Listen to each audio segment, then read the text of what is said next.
The Shia-Sunni rivalry in Islam has long been talked about.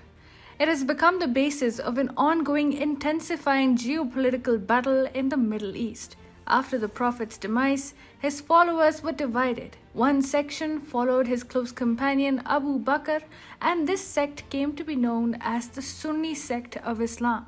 Those who followed the Prophet's son-in-law and cousin formed the Shia sect. Sunni became the dominant sect, and Shia followed second. Today, those differences extend into the rivalry between Sunni Saudi Arabia and the Shia Iran. Both want to lead the entire Muslim world, and both are ready to go to war over it. But now, Iran is playing a desperate yet dangerous card to beat Saudi Arabia, and it could throw the whole Middle East in a new era of chaos. Hi, and welcome to TFI Global, the foreign affairs and geopolitical analysis arm of the TFI Media Group. I am your host Shubhangi, and in this video I will tell you how Iran is playing with fire just to win favor with the Muslim world. Let's begin. The world was left stunned last week when China threatened humanity with a brazen demonstration of its hypersonic missile program. A mere week later, China's foul-weather friend Iran has now brought another surprise to the world, an offer to nuclearize the entire Islamic world. Yes, you heard it right.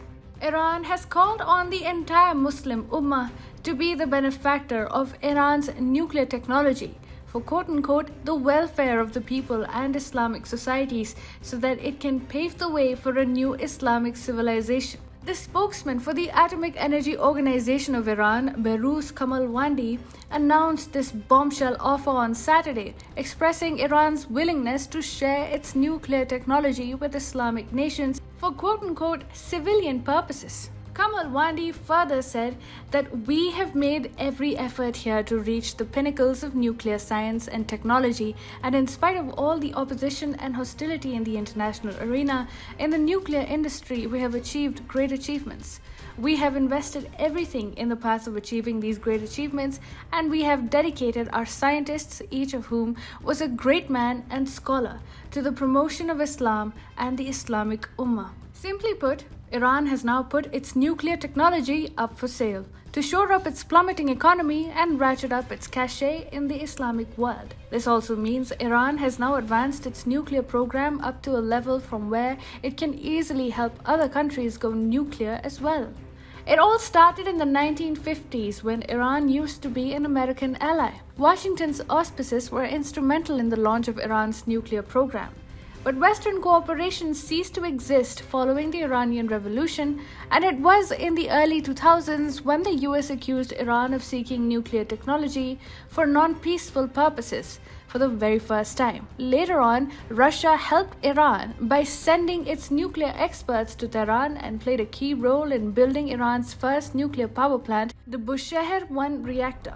In 2016, Iran's entry in the Joint Comprehensive Plan of Action, or the JCPOA deal, ostensibly reined in the Iranian nuclear program, but Israel has always looked askance upon the deal, claiming that Tehran was pursuing its clandestine nuclear program even after getting all the sanctions removed at the behest of the Obama administration.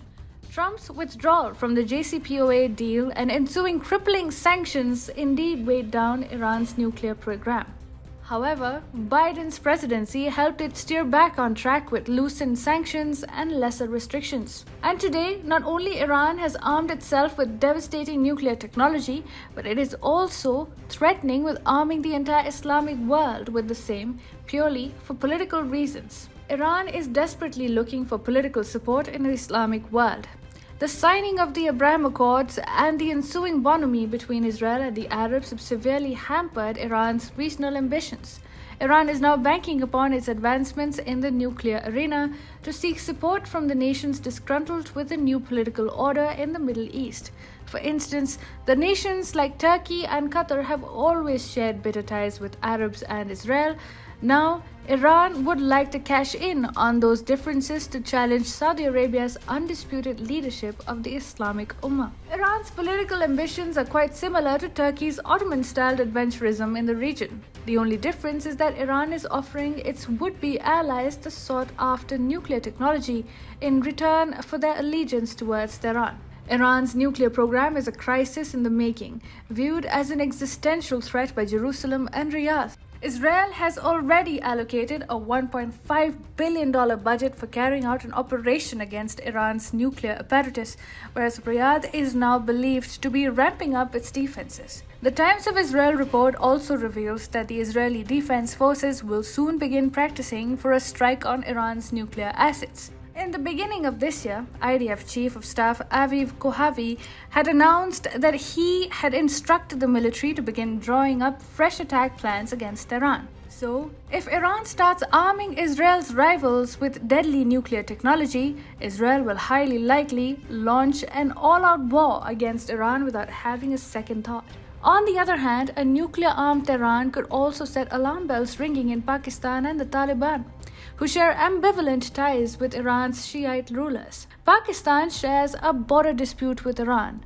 Also, Tehran has accused the Sunni Muslim Pakistan-based terrorists of carrying out terrorism-related activities on Iranian soil on several occasions. Similarly, Iran is believed to have readied its Fatimiyun brigade to take on the Sunni Taliban menace at its border with Afghanistan. And even the Taliban would find it perilous to overlook Tehran's reservations over Afghanistan's treatment of its Shia minorities. So, when the world thought that nothing could be worse than Iran getting hold of the nuclear weapons, Tehran managed to astonish the world with another jaw-dropping announcement of arming the entire Islamic Ummah with nuclear technology. This will also kickstart a notorious race for nuclear arms in the Middle East, carrying the potential of driving the entire region towards an era of unending wars and constant turmoil. Remember, this all started back in the 1950s when Iran used to be an American ally.